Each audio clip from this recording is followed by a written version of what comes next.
Sila sa kabundukan at nakakita ng isang balon.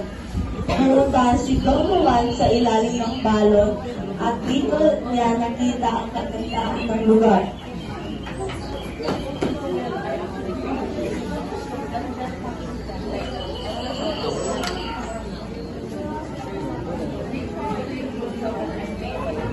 At doon, nakita ni Don Juan si Prinsesa Juana. Namatha siya sa kagandahan ng princess at agad siyang naulog sa kanya. May ganda mo, Pilipini. Hindi kita nasasulan. Sapagkat ikaw ay aking buhay. At mahal na mahal kita at mananatili ka ngayon at pakailanman. Natawa ang prinsesa sapagkat alam niyang nahulog ang prinsipe sa kanya dahil sa kanyang kagandahan lamang. Sa pagpudong doon. Sa company siya. Nang makita ni Don Juan ang hikante, agad silang naglaban.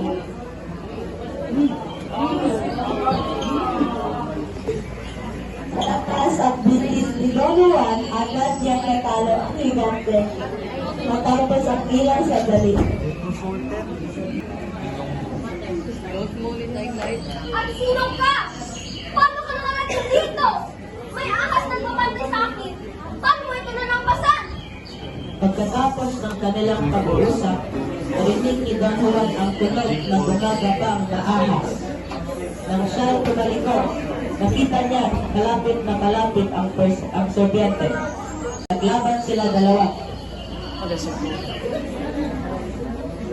Pagkatapos ng ilang minuto, nanaig si Don Juan at tinalo ang serbyente.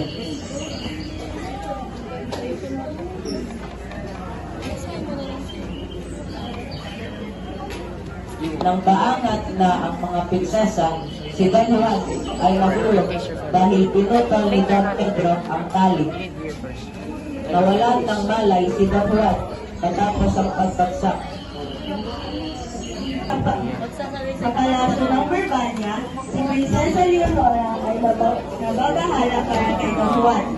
Kaya kinausap niya ang kanyang alagang lobo upang humingi ng tulong. Mga mahal na alaga. Hinihiling ko ang iyong tulong.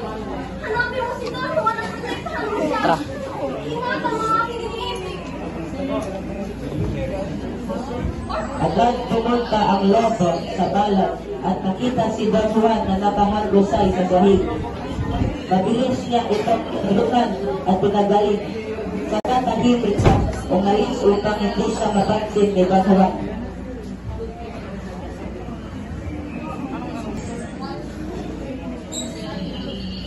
Nakita ni Don Juan ang ermitanyo at ibinigay ang tela dito.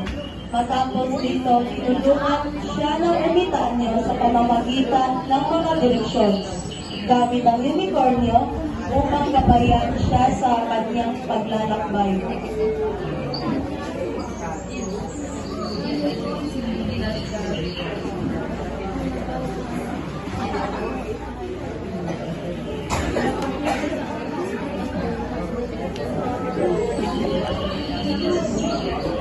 Nakita ni Don Juan si Maria Blanca at kinuha ang damit ng prinsesa.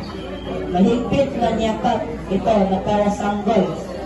Nang malaman ni Maria Blanca na nawala ang kanyang damit, nagalit siya ng gusto.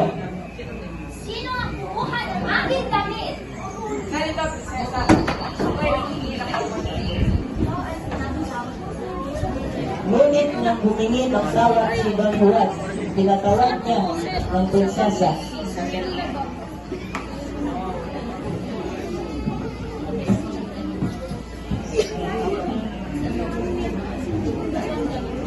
Pumunta si Don Juan at si Maria Blanca sa palasyo ni Haring Salerno. Inutusan ni Haring Salerno si Don Juan na magsagawa ng mga gawain bago siya mahintulutang pakasalan si Maria Blanca.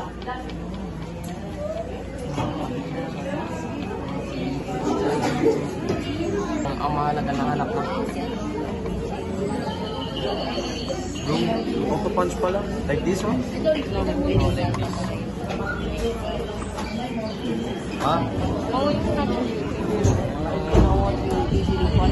Pagbalik ni Don Juan sa Barbanya, agad siyang nagtungo sa kanyang ama at ina. Nang makita siya ni Prinsesa Leonora, agad niyang ito nilapitan sa labis na tuwa. Masaya silang muling nagkita at nagpag-usapan na rin nila ang plano nilang pagpakasal. Anak, labis ang love sa tuwa na bumalik ka na. Miss na miss ka na namin. Ina, namiss ko rin kayo. Mahal ko! Andito ka na! Matagal kitang hinihintay! Haring Fernando, kami ni Don Juan ay nag-iibigan at nais namin magpapakasal. Oh, aking mahal. Tayo magpapakasal at pagkakasama ang buwan. Nasaktan ng labis si Maria Blanca nang mabalitaan niyang magpapakasal si Don Juan sa iba.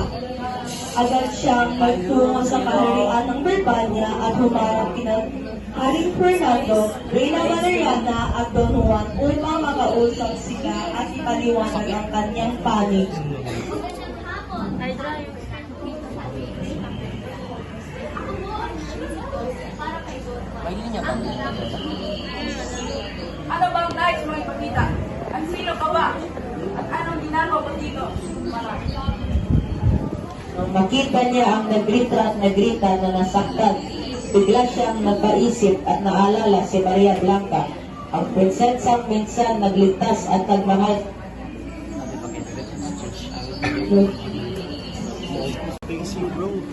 Nang maalala ni Don Juan ang lahat ng nangyari, agad niyang pinakasalan si Maria Blanca.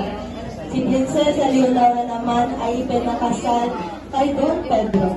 Bumaling sila Don Juan at Maria Blanca sa kaharian ng Cristales at namuno sila roon ng masaya at payapa.